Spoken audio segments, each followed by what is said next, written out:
I made a video about this a long time ago. You remember this video, Preach? I disagree with the red pill community, but I 100% understand that there's an absolute need for it. Yeah, I understand where it's from. This was a video I did like 5 years ago. And I think it's never been truer today. Because at least at the time, people hadn't talked about these talking points that were getting popular. Now, we've talked about most of them. We've proven that most of this shit is ridiculous, that these guys are tricking, that none of them live the lifestyles that they say, that most of the studies, if you read them and you read counter studies and then they actually go to the peer-reviewed stuff, it's not real.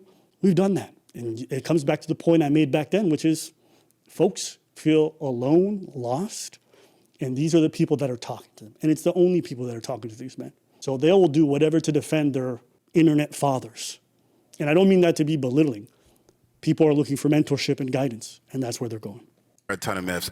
Before I actually go on that, I just want to touch on something you said about young voters, and this is a thing that I think we're getting wrong is, as we're seeing some of them move their ideologies from left to right on maybe policy or their perspectives of women, or I think that we sometimes believe that their subservience and their loyalty is to the ideologies themselves.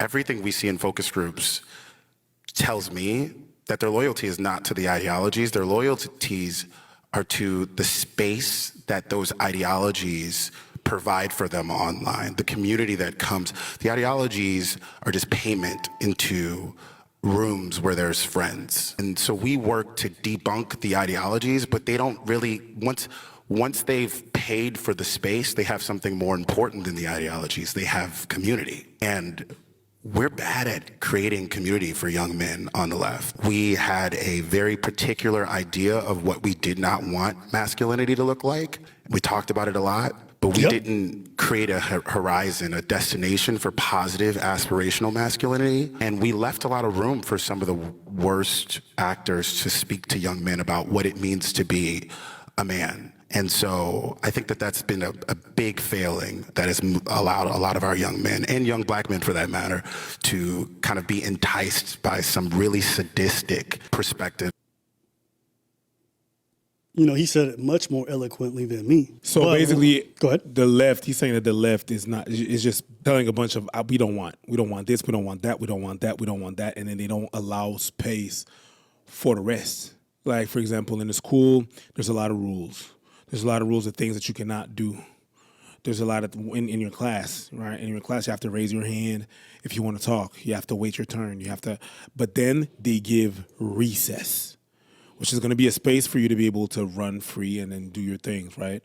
But on the left side, they say, we don't want this, we don't want that no more, we don't want that, we don't want that.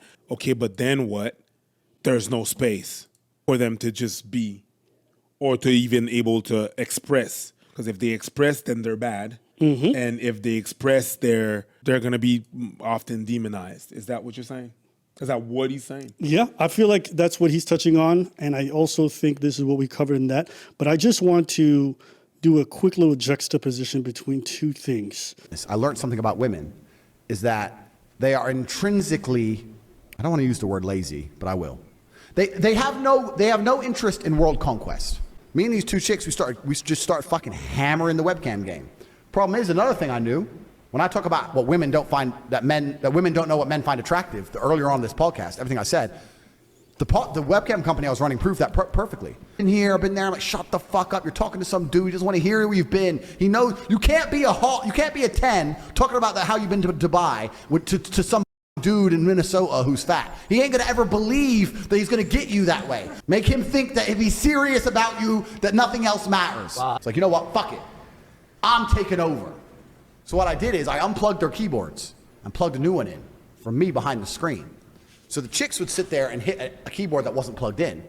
And me and my brother, and eventually some staff I trained, would do all the talking. The girls were just famoosers, just laughing and doing this, their titties out. And they were talking to fucking ice cold hustlers. We were taking their money, all of it. If they'd come and say, well, what kind of, all of it. We were fucking milking them dry. I had these guys selling their houses, life savings, loans, all of it to me. Give me it all. You'd have a guy. Feel bad or no? Fuck no. To give a solitary fuck. This is the guy who wants to save men. Way after the business was done, he looks back at that time and says, I'm proud. The #1 guy for men's self-improvement teaching men how to be men is the dude who made his living taking advantage of men who were lonely. How do you reconcile that? You have to do some cognitive dissonance. You have to ignore reality because you want community. That's what it comes down to. Noble Snit, Zenit65 said, I genuinely believe that the guys in the doc are better influence on boys than you guys and the mainstream ideology. Also, your side has lost almost every debate with their side. Bro, dude, did I tell you the time when I was in the Army and I was a general? And all those troops, I told them, yeah, you guys are the best, but you have to go. And by the thousands, they were just going out there and themselves. And I was like, yeah. I was in the mess hall just eating, just watching this idiot. Like, that's the leader that you got. The leader that's just gonna suck everything out of you, pause. That's gonna tell you, yeah, give me, that's the leader you want. That is the leader that is teaching social skills to young boys. That's the dude that you're saying that has this the dude. What he's trying to get at is that the points are still real. So even if the role models might be off or whatever it is, like in the debates, they're still proving the points right. That's what he's trying to say. Sure. So what do you say to that? Those points are not based on anything. When you're asked them real facts, real things, they're not, the points are not there. They're gonna nitpick what is gonna, oh yeah, this backs what I'm trying to say, but it's not a real fact. It's not a real study. It's not a real, you can't find the real studies and the real things that were made in order to back up what they're saying. So right there, their claims are just based on impression, not fact that they observed. And when they're fact checked, they're just dismissive of them. So no, it was not debunked. And you cannot even talk to these people because every time you bring facts to people like that, they're going to dismiss it. And their facts are based on nothing. Yeah. Basically, they're basing their opinions on facts and not facts. And then after that, well, that's a fact. Let me base my opinion on that. They already have a way of thinking, and then they're going to go find some ways that it just backs up whatever they're thinking. So they're biased. And if they're going to go find a confirmation bias. Yeah, I don't disagree. I don't agree with you that they've won all their debates. I think you just think that because you already agree with the points. And so you hear the rhetoric and you're like, okay. I've watched people watch their favorite debater get completely destroyed and they left still believing in the talking points. The people that you follow and looked into their sources, no. So even when you tell me you really believe it, it's a fact because of this and this person said that, it's like, well, you didn't investigate. You can't even know. But it doesn't matter. That's what I'm saying. Like, even this conversation, it doesn't even matter. I could pull up 10 studies right now and you'll be like, oh, Jews funded it or it's not a real study or whatever. Like, it don't matter.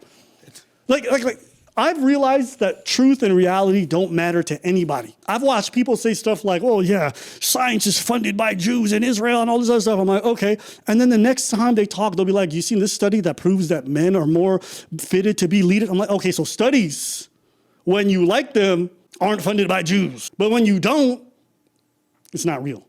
It's like, okay, whatever, bro. Facts don't matter to people in this day and age. Folks will tune into like Fox News and be like, that's the truth. And they'll watch CNN and be like, it's all propaganda. It's like, what are you talking about? They'll watch their favorite YouTuber and be like, that person's facts. He's telling me the truth because he doesn't research and he just tells it off the fly. It's like, so an uninformed opinion that's said with confidence is true. We don't live in an age where people care about truth. They care about what it confirms their own biases. It's crazy that they started with, facts don't care about your feelings. Yeah, but you're really just facts don't care. It went from facts don't care about your feelings to facts don't matter. Because this was said almost 6 years ago to the date, okay? And when I made this video, it was pretty controversial. People still are pissed at me for this video. I disagree with the red pill community, but I 100% understand that there's an absolute need for it. Okay, damn, I had a glow up. I was living all busted at the time. Now it looks like there's actually a beef. All right, that's funny. I've been called a blue pill and purple pill and whatever the term that they have. Honestly, I find the whole Matrix reference is super cringy, but it's 100% necessary. And I think one thing that people don't understand is that there's a lot of expectations placed on men in regards to the roles that they have to play in society, in regards to the roles that they have to play within the dating sphere. The idea that we have to approach, the idea that we have to be the one putting the foot forward and doing all this stuff. I'm not saying that women don't have the responsibilities. I'm just saying there's a lot placed on us, right? The big problem is that we have zero resources in the mainstream to know how to do these things. We don't learn it from our parents because our parents oftentimes don't know what they do. We don't learn it at school, and our friends are just as clueless as we are. So what ends up happening is that we look towards media. But the thing is, men don't have shows like The View. Men don't have shows like women do where they get to learn all the next beauty tips and have all their problems constantly talked about other than sports shows. And so what ends up happening is that men turn towards alternative media. Joe Rogan. Joe Rogan is a perfect example of that. He blew up. But when he was just back in it was just a bunch of guys watching him all the time because it's like the first time that they watched someone speak in long form about that they were going through. I'm talking back in 2013 when his podcast was like, set up. Right? I used to watch it back then. I was like, oh, okay, cool. One thing I've learned, just come to realize with myself is like, I remember when we first started doing videos, I used to be like way more angry about a lot of stuff, right? And looking back now, I used to ask myself why I was so angry covering some of these topics. Wow. And it dawned on me that for so long, I've been having lived experiences with women that were either negative or super toxic. And when I would bring this up to people around me, they would gaslight me, or they'd be like, well, as a man, that's not a real thing. So, right, whether it be being hit, whether it be like, shows like, I'm pretty sure it's The View, I can't remember what it was, but a girl just talking about like cutting off a dude's penile and throwing it in garbage dispenser. And everyone laughs and claps. I don't know the circumstances. I don't know why he filed for divorce. I don't know what was going on between them. However, I do think it's quite fabulous. I mean, can you just imagine that thing whizzing around the disposal? It's like hysterical. But however, I think I would have just, depending on why she cut it off. I mean, it does depend on the reason. And again, that's still a crazy clip to this day. Being on national TV, openly talking about mutilating your partner's genitals because you didn't like something they did or they hurt you. Like a dude back then would have never gotten away with that. And this double standard is to kind of highlight the media landscape and whether or not people had the chance to really speak. My issue is not that women can speak about this kind of thing openly, is that men didn't have the counterbalance to be able to do so as well at that time. And it speaks to the kind of media landscape where dudes had to really toe the fucking line to the point where they were so neutered, nobody wanted to watch that shit. Noble Zenith guy replies, over 70% of divorces are initiated by women. This RP say monogamy isn't natural for men. How the fuck is that not a fact? Because, dummy. You saying a stat without context is irrelevant. Okay, let's say you're right. I'm going to disagree. 70%. Okay. What is that saying about men's behavior in a marriage? Are men committed to the point where they're doing the things to keep a marriage going? Are these men who are having these divorces initiated upon them, are they cheating on their partner?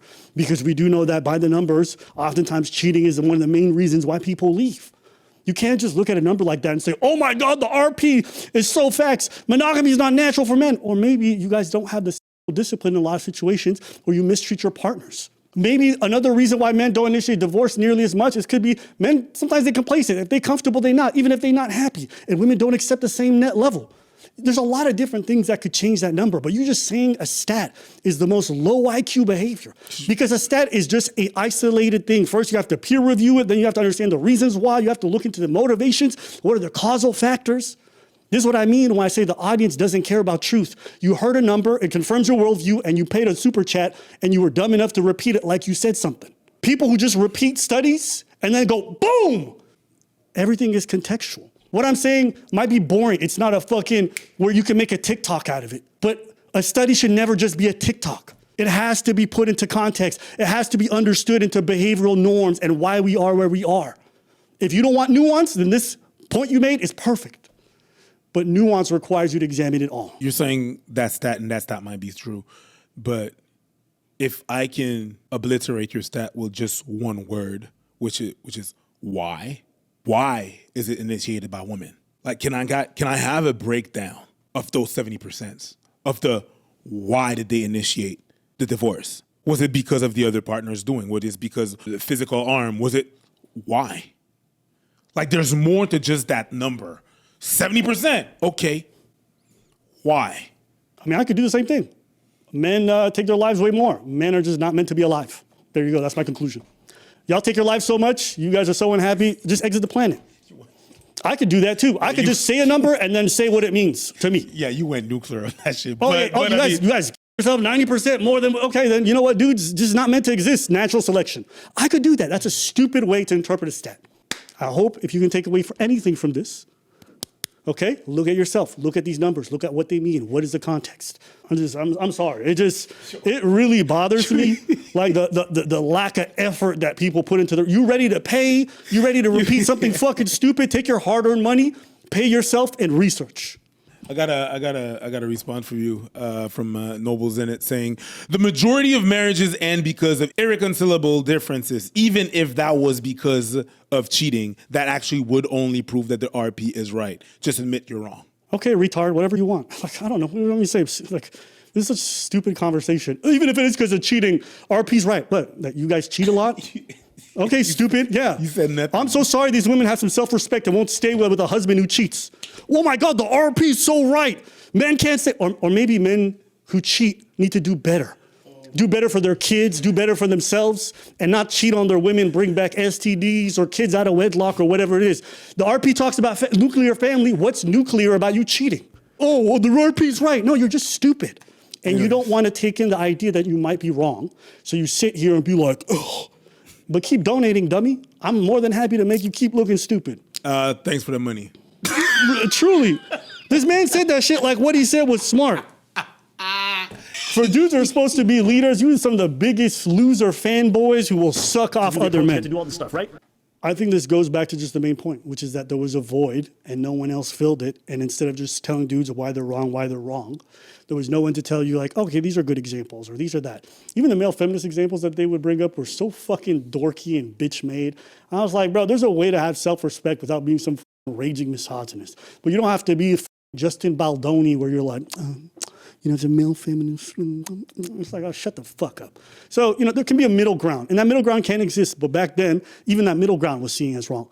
And it just came down to this idea that there was just no space. So when that guy in the beginning of the video, the guy was on stage talking about we've never made good messaging. A lot of these dudes are growing up without fathers. A lot of these dudes are growing up without mentorship.